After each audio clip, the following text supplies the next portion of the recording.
Hello and welcome. आप सभी का दोबारा से स्वागत किया जाता है आपके अपने channel study with Deepak sir. मैं दीपक पांचाल आपका बहुत तहे दिल से स्वागत करता हूं। और प्यारे दोस्तों, आज के लिए हम लेकर आए हैं आपकी एक नई इंटरेस्टिंग और मोस्ट इम्पोर्टेंट फैक्ट्स। ऐसे फैक्ट या ऐसा डाटा जिससे क्वेश्चन बहुत ज़्यादा बनते हैं। आप यूजुअली ये कह सकते हैं कि इस पॉइंट से क्वेश्चन बनने के चांसेस बहुत ज़्यादा होते हैं और बहुत इंटरेस्टिंग चीज़ें लेकर आया हूँ। आज थोड़ी सी क्लास ज़्यादा बड़ी नहीं होगी, लेकिन आज की क्लास में जो चीज़ें कराई जाएगी कोशिश ये रहेगी कि इससे कुछ ना कुछ 1 या 2 नंबर का क्वेश्चन ज़रूर फंसे। तो देरी ना करते हुए अब जल्दी से स्टार्ट करते हैं अपनी इस क्लास को। आज जैसे कि ये क्वेश्चंस कि खिलजी वंश का संस्थापक कौन था, खिलजी वंश का वास्तविक संस्थापक कौन था, ये बात कही जाए तुगलक वंश का वास्तविक संस्थापक, तुगलक वंश का संस्थापक कौन था, सबसे ज़्यादा नहर सर्वप्रथम किसने बनवाई, सबसे ज़्यादा नहरें किसने बनवाई, इस प्रकार के जो ये क्वेश्चंस है आज इन्हीं क्वेश्चंस के बारे में समझेंगे। तो दोस्तों, आज का जो टॉपिक है, आज का टॉपिक है सल्तनत काल। क्या है? सल्तनत काल। आज का हमारा टॉपिक है सल्तनत काल। आज हम करेंगे सल्तनत काल। देखो, सल्तनत काल को ये माना जाता है कि दिल्ली में जितने शासकों ने शासन किया है, दिल्ली पर जितने शासकों ने शासन किया है, उनमें से कुछ के टाइम पीरियड्स को हम ये मानते हैं दिल्ली सल्तनत या सल्तनत काल। जैसे इसे हम एक नाम से और बोल सकते हैं। क्या बोल सकते हैं? दिल्ली सल्तनत भी बोल सकते हैं। अगर ये कहा जाए कि दिल्ली सल्तनत बताओ, तो दिल्ली सल्तनत का जो काल था या दिल्ली सल्तनत का जो समय था वो 1206 से 1526 तक माना जाता है। दोस्तों, कितने से कितने तक माना जाता है? 1206 से 1526 के बीच का टाइम पीरियड माना जाता है दिल्ली सल्तनत काल का। ठीक है, दिल्ली सल्तनत काल का। ध्यान से समझना, इसमें कितने शासकों ने मतलब इस टाइम पीरियड से यहाँ से लेकर यहाँ तक कितने वंशों ने इस पर शासन किया था? तो 5 वंश थे। 5 वंशों ने दिल्ली पर शासन किया है। दिल्ली पर शासन किया है। ध्यान समझना बात को। दिल्ली पर कितने वंशों ने शासन किया है? देखो, पहले मैं आप लोगों को समझा देता हूँ, उसके बाद मैं लिखूँगा और फिर हम देखेंगे कि क्या है क्या नहीं है, किसने क्या किया क्या नहीं किया। अगर हम इस बात को समझे तो समझने के बाद एक बात दिमाग में आती है हमारे कि अब दिल्ली सल्तनत में कितने वंशों ने शासन किया है? तो दिल्ली वंशों में 5 वंशों ने शासन किया है। जैसे कि मैंने अभी आप लोगों को बताया, पहले समझ लेते हैं, उसके बाद डाटा को फिर हम लिखेंगे। समझने के लिए सबसे पहले आता है दिल्ली में एक आते हैं गुलाम वंश। दिल्ली में कौन आते हैं? गुलाम वंश। अच्छा, गुलाम वंश की अगर हम बात को समझे तो गुलाम वंश क्या थे? गुलाम वंश जो थे ये एक गुलाम हुए थे किसके? मोहम्मद गोरी के एक गुलाम हुए थे जिनका नाम था क्या? बिल्कुल सही कह रहे हैं, कुतुबुद्दीन ऐबक। जिनका नाम था कुतुबुद्दीन ऐबक। कुरान खां, जिसका नाम था कुतुबुद्दीन ऐबक, कुरान खां जिसे बोलते थे, वो ही आपके गुलाम वंश के संस्थापक बनते हैं। गुलाम वंश का अगर हम बात करें कि वास्तविक संस्थापक कौन सा होता है, देखो अब यहाँ एक क्वेश्चन समझ में नहीं आता। कभी कभी बच्चे इस बात को लेकर कंफ्यूज हो जाते हैं कि संस्थापक और वास्तविक संस्थापक में क्या अंतर होता है। टेंशन ना ले, मैं समझाता हूँ, डोंट वरी। संस्थापक और वास्तविक संस्थापक में यह अंतर होता है दोस्तों कि जिसने पहली बार नींव रखी, मान के चलो कि ये एक व्यक्ति था, इसने किसी काम को पहली बार किया लेकिन ये इतना सक्सेसफुल नहीं हो पाया।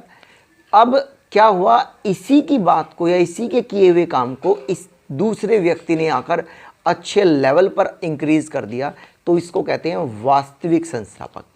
जो ये दूसरा व्यक्ति आया जिसने इसको अच्छा एक राइज लेवल तक इसको अप कर दिया था, इसको कहते हैं वास्तविक संस्थापक। तो सबसे पहले कौन से शासक आते हैं? 1206 से 1290 तक, 96 तक, 1206 से 1296 तक एक शासन आते हैं, उनका नाम था गुलाम वंश। कौन थे? गुलाम वंश। गुलाम वंश आते हैं। गुलाम वंश के अगर हम एक क्वेश्चन समझे कि संस्थापक का क्या नाम था गुलाम वंश के, तो दोस्तों गुलाम वंश के संस्थापक का नाम था, जैसे कि मैंने अभी आप लोगों को बताया, कुतुबुद्दीन ऐबक। कुतुबुद्दीन ऐबक, ये इनके संस्थापक का नाम था। एक और क्वेश्चन हमसे पूछा जाता है कि इसके वास्तविक संस्थापक कौन थे। हमसे एक क्वेश्चन और पूछा जाता है कि इस वंश के वास्तविक संस्थापक कौन थे, तो आपका आंसर होगा इल्तुतमिश। क्या नाम होगा? इल्तुतमिश। इस वंश के वास्तविक संस्थापक थे इल्तुतमिश और इसके संस्थापक कौन थे? कुतुबुद्दीन ऐबक। ठीक है। उसके बाद यहाँ पर दूसरा वंश आता है, कौन से वाला? देखो 1206 से 1296 तक आ गया गुलाम वंश। 1296 से 1320 तक, 1296 से 1320 तक एक वंश आता है जिसका नाम है खिलजी वंश। जिसका क्या नाम है? खिलजी वंश। ये खिलजी वंश आते हैं, यहां तक दिख रहा है ना दोस्तों? खिलजी वंश। ठीक है जी, खिलजी वंश आए। खिलजी वंश का अगर हमसे ये पूछा जाए कि खिलजी वंश का संस्थापक कौन है, खिलजी वंश के संस्थापक कौन है, तो इनका नाम है जलालुद्दीन खिलजी। जलालुद्दीन खिलजी, इसके जो संस्थापक है उनका नाम है जलालुद्दीन खिलजी। और इस वंश के वास्तविक संस्थापक का क्या नाम है? अगर ये पूछा जाए हमसे कि इस वंश के वास्तविक संस्थापक का क्या नाम है, तो दोस्तों नाम होगा फिरोज खिलजी। फिरोज खिलजी या फिरोज शाह खिलजी। फिरोज खिलजी लिख लो। क्या नाम है? फिरोज खिलजी। इस वंश के वास्तविक संस्थापक का नाम है फिरोज खिलजी दोस्तों, और संस्थापक का नाम है जलालुद्दीन खिलजी। ठीक है जी। पहली बार किसने नहरें बनवाई, तो जलालुद्दीन खिलजी। ये जलालुद्दीन खिलजी वो है जिसने पहली बार नहरें बनवाई। पहली बार सिंचाई के लिए नहरों का निर्माण कराया। नहरों का निर्माण कराया। और ये फिरोज खिलजी वो वाले शख्स है जिसने सबसे ज़्यादा नहरें बनवाई।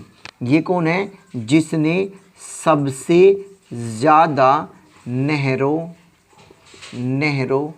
का निर्माण कराया। ये वो है जिसने सबसे ज़्यादा नहरों का निर्माण कराया। ये क्वेश्चन भी पूछा जाता है, सबसे ज़्यादा नहरों का निर्माण फिरोज शाह ने करवाया, और भी बहुत सारे नगरों का निर्माण करवाया, बागों का निर्माण करवाया। ऐसा माना जाता है कि इसने 500 से ज़्यादा नगर बनवाए। ऐसा माना जाता है कि इसने 1200 से ज़्यादा बाग लगवाए। इसकी बहुत सारी खासियत बात है, हमें अभी डिटेल में इतना नहीं समझना, क्योंकि जब हम इस पॉइंट को ज़्यादा ब्रॉडली करेंगे, एक्सप्लेन करेंगे, तब हम इस बात को समझेंगे। चलिए, तीसरा इसके बाद इसमें आ जाता है, यहाँ तक दिख रहा है सभी को? ठीक है।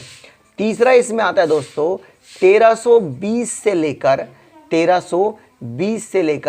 1414 तक। 1320 से लेकर 1414 तक एक वंश आते हैं जिनका नाम था तुगलक वंश। जिनका क्या नाम था? तुगलक वंश। तुगलक वंश। हाँ, एक चीज और रह गई, जो ये गुलाम वंश था, इसमें कितने शासकों ने शासन किया? तो दोस्तों याद रखना, इसमें 11 शासक थे। कितने शासक थे? 11 शासकों ने, जो 11 शासक थे गुलाम वंश में, 11 शासकों ने दिल्ली सल्तनत पर शासन किया था। खिलजी वंश में कुल कितने शासक थे? खिलजी वंश में कुल 5 शासक थे। कितने शासक थे दोस्तों? 5 शासकों ने शासन किया था। तुगलक वंश में कितने शासकों ने शासन किया था? तो आपका आंसर होगा जी 9 शासकों ने शासन किया था। 9 शासकों ने शासन किया था। इसके जो संस्थापक थे, अगर हमसे पूछा जाए कि जी इसके संस्थापक का क्या नाम था, तो आपका आंसर यूं झट से बता देंगे आप। बोलिए क्या आंसर था? गियासुद्दीन तुगलक। क्या आंसर था? गियासुद्दीन तुगलक। इसके संस्थापक का क्या नाम था? गियासुद्दीन तुगलक। इसके बाद एक संस्थापक आते हैं, एक वंश आते हैं जो वंश थे जिनका नाम था सैयद वंश। कौन से वंश से संबंधित आते हैं? सैयद वंश से आते हैं। ध्यान से समझते रहिए बात को, एक एक डाटा मोस्ट इम्पोर्टेंट है। जी हाँ, बहुत ज़्यादा इम्पोर्टेंट है। और एक हल्की सी आप सभी से रिक्वेस्ट है कि प्लीज़ अगर आप हमारे चैनल पर नए हैं और ये वीडियो आपको पहली बार मिल रही है तो प्लीज़ लाइक, शेयर और सब्सक्राइब ज़रूर करें, ठीक है। चलिए सैयद वंश की बात करते हैं। देखो जैसे ही ये वंश का एंड होता है तुगलक वंश के, तुगलक वंश में 9 शासकों ने शासन किया था। इसके पहले थे गियासुद्दीन तुगलक और सबसे बाद में थे इसके नासिरुद्दीन मोहम्मद तुगलक, नासिरुद्दीन महमूद तुगलक। ये इनके अंतिम शासक थे।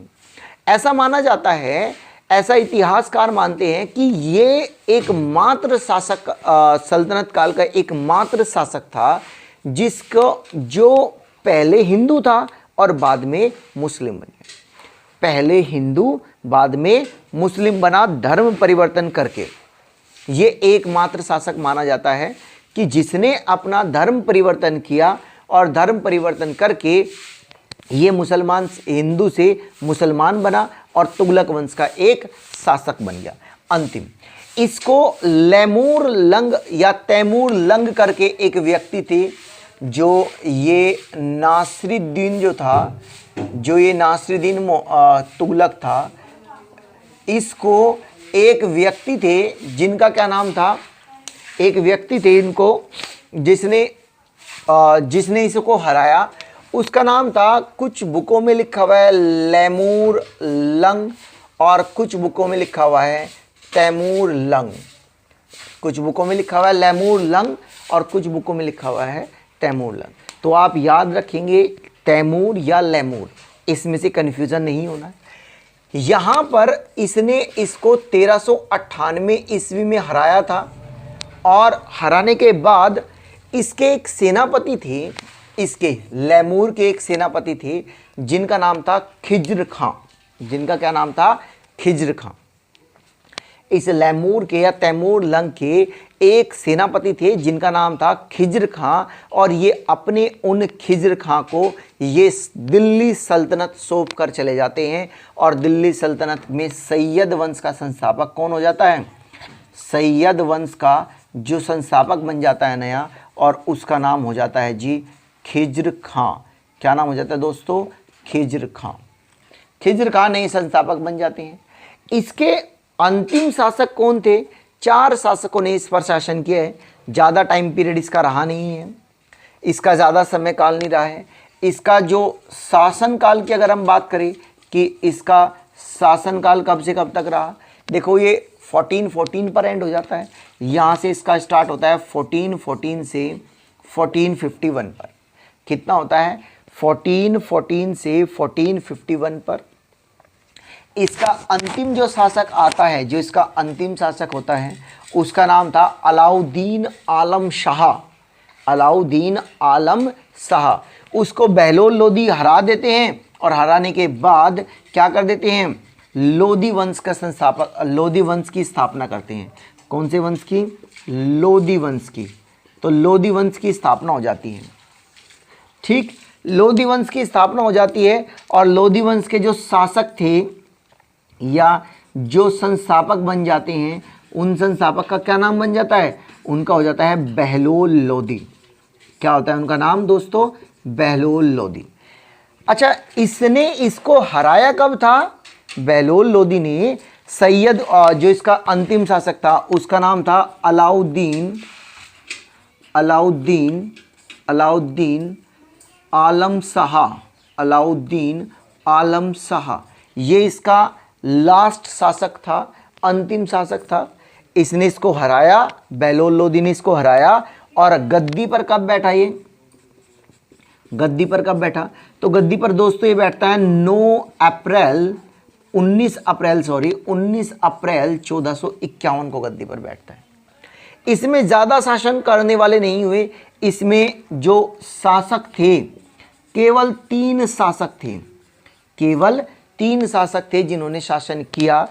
एक का नाम था बेहलोल लोदी, इसके बाद आते हैं इनके पुत्र जिनका नाम था सिकंदर लोदी, जिनका नाम था सिकंदर लोदी। और मोस्ट इंपोर्टेंट जो इसमें आते हैं उनका नाम था इब्राहिम लोदी। मोस्ट इंपोर्टेंट जो आते हैं वो है इब्राहिम लोदी। मेरे दोस्तों एक एक बात को यहीं रटवा दूंगा, बिल्कुल दिमाग में सेट हो जाएगी बातें। बस आप बने रहिए और इस बात को शेयर करते रहिए, लाइक करते रहिए और देखिए ये बातें ऐसे याद हो जाएगी। 5 वंश हो गए भाई। कौन कौन से वंश? पहला गुलाम वंश 1206 से 1296 तक इसने शासन किया।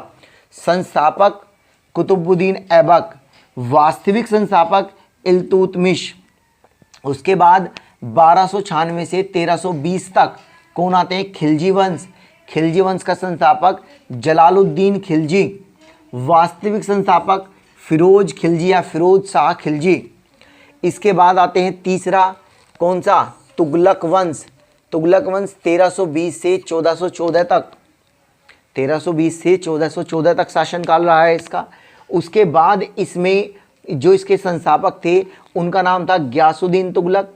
जो इसमें कितने शासकों ने शासन किया था? तो 9 शासकों ने शासन किया था। ठीक है, 9 ने किया था। इसमें कितनों ने किया था? सैयद वंश में मैंने लिखा नहीं है, सैयद वंश में ध्यान से देख लो, 4 शासकों ने शासन किया था। 4 शासकों ने, यहां पर 11, यहां पर 5, यहां पर 9, यहां पर 4 और यहां पर 3। अगर हमसे ये बात पूछी जाए सबसे ज़्यादा शासक या सबसे ज़्यादा जो शासक रहे हैं वो किस वंश के रहे हैं, तो आपका आंसर होगा किसका? गुलाम वंश। आपका आंसर क्या होगा दोस्तों? गुलाम वंश। 11 शासन करने वाले थे इसके, 11। सबसे लंबा समय किसका रहा? सबसे लंबा समय, ध्यान से देखना, सबसे लंबा समय ये था 60 यहां पर, ये यहां पर। ठीक है, ये तो यहां पर 60 के करीबन ही बैठ रहा है। अच्छा, ये तो कम बैठ रहा है, लगभग 37 साल के करीबन बैठ रहा है, 36 साल के करीबन। तो इसमें सबसे ज़्यादा जो शासन रहता है वो रहता है सबसे लंबा समय, सबसे लंबा समय, सबसे लंबा समय।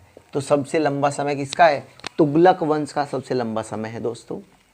और अब धीरे धीरे कर हम इसकी एक एक पॉइंट को करेंगे, एक एक बात को समझेंगे, ताकि हम अपनी वीडियो को अच्छे तरीके से पार्ट 1, पार्ट 2 आपके सामने आएंगे। और मैं कोशिश करूंगा कि टाइम टू टाइम आपको इसकी वीडियो प्रोवाइड कराऊं, ताकि आपको ये पूरा वंश क्लियर हो जाए। लेकिन आपसे एक हल्की सी रिक्वेस्ट है, जब मैं आपके लिए इतना करूंगा तो आप भी थोड़ा सा मेरे लिए काम करें कि इस सेशन को जितना हो सके शेयर, लाइक और सब्सक्राइब करें। ठीक है, धन्यवाद।